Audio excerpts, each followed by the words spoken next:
আচ্ছা একটা কথা বলো, এই যে তুমি চুল চুল তুমি বলো চুল কাটবে না, ঠিক আছে? দাঁড়াও দাঁড়াও, আগে শোনো কি বলছি। তুমি বলো কি মা আমি চুল কাটবো না, এই যে এত ঠান্ডা, তোমাকে আমি শ্যাম্পু করিয়ে দিলাম, তাহলে হ্যাঁ তো কেটে দাও। না শোনো শোনো শোনো, তুমি শোনো, এই যে তোমার বড় চুল, ঠিক আছে? হ্যাঁ এই হ্যাঁ তো চুল বড় তো, এবার শ্যাম্পু করেছো, তুমি কাঁপছিলে, ঠান্ডা কি ঠান্ডা।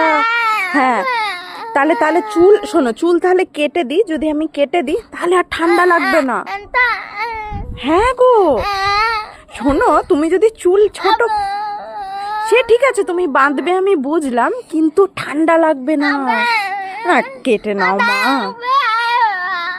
তুমি কেটে নাও, তাহলে তো আর ঠান্ডা লাগবে না। ঠান্ডা লাগবে, আচ্ছা ঠিক আছে আমি প্রিয় মানছি, কিন্তু কেটে নিলে ঠান্ডা লাগুক যাই লাগুক আমি চুল কাটবো। তুমি কেটে নাও মা। কেন? চুলটা কেটে দিই, অনেক ঠান্ডা লাগছে, এই যে বড় বড় চুল। কাটবে না, ঠিক আছে।